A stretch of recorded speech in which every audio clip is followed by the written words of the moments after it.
Hello friends, most welcome to my channel. আজি মই মালপোৱা বনাই দেখুৱাম কেনেদৰে বৰ সুস্বাদু মালপোৱা বনাব পাৰি। ইয়াৰ বাবে মোক লাগিব সুজি 1 কাপ, ময়দা 2 কাপ,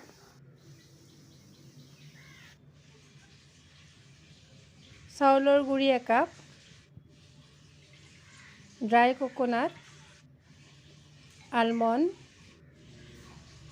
soaf গুটি। এতিয়া মই ভালদৰে গোটেইখিনি মিহলাই ল'ম।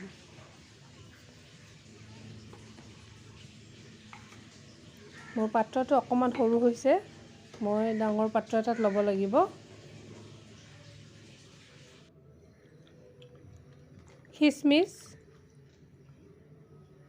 আৰু চেনি 1 কাপ।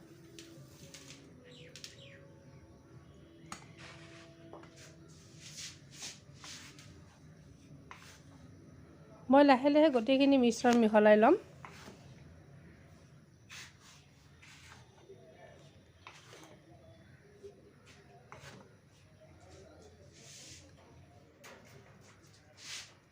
এতিয়া মই ডাঙৰ পাত্ৰ এটাত গোটেইখিনি বস্তু মিহলাই ল'ম।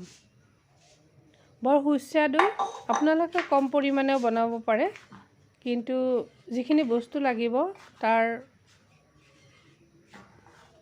কম্পজিশ্যনটো মিলিব লাগিব।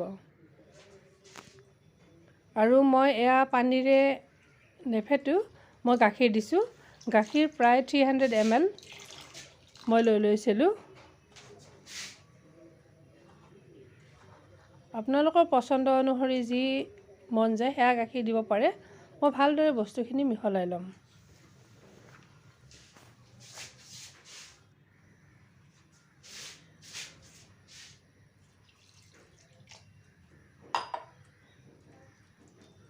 মই আপোনালোকক ষ্টেপ বাই ষ্টেপ দেখুৱাম, স্কিপ নকৰোঁ, যাতে আপোনালোকে বনাবলৈ সুবিধা হয়।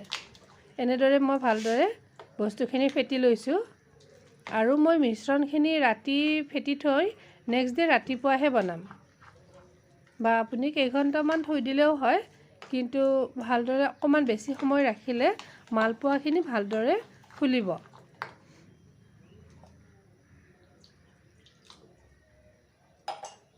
লিকুইডটো অলপ পাতলকৈ দিছোঁ, বহুত পাতল নহয়।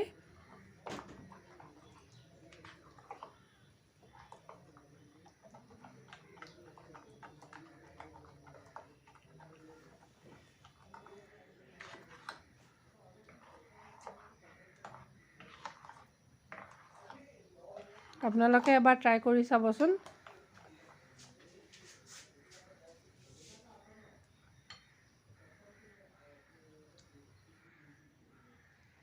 বেকিং পাউডাৰ আধা চামুচ দিছোঁ।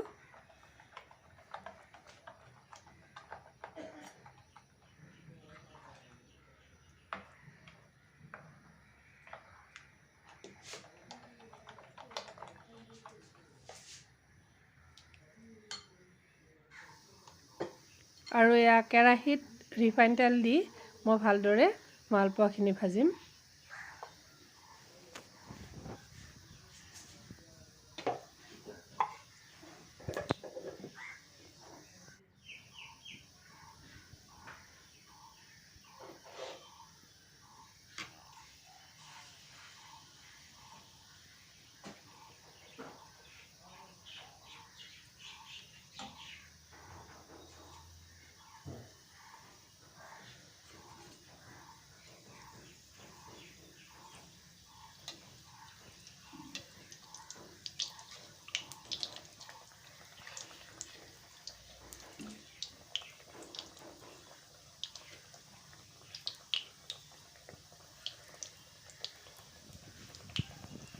এনেদৰে মিডিয়াম ফ্লেমত মই মালপোৱাখিনি ভাজি ল'ম।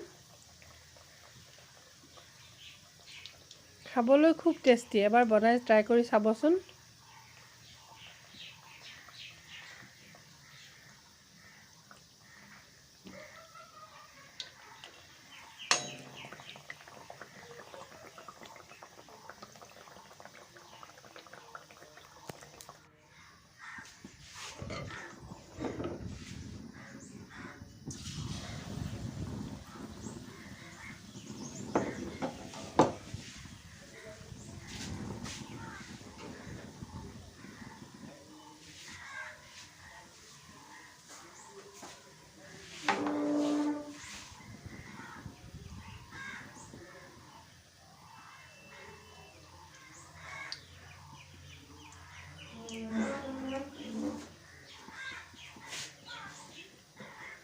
এনেদৰে মিডিয়াম ফ্লেমত ভাজিলে ভালদৰে মালপোৱাখিনি ফুলি যাব।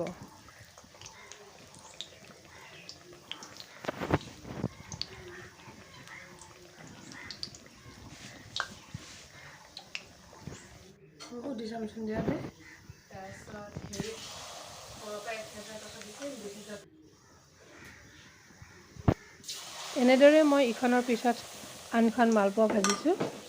আপোনালোকে মোৰ চেনেলটো যদি ভাল পায় প্লিজ ছাবস্ক্ৰাইব কৰিব নাপাহৰিব সৰু সৰু ভিডিঅ'বোৰৰ কাৰণে। এয়া মোৰ মালপোৱা ৰেডি হৈ গ'ল। ধন্যবাদ।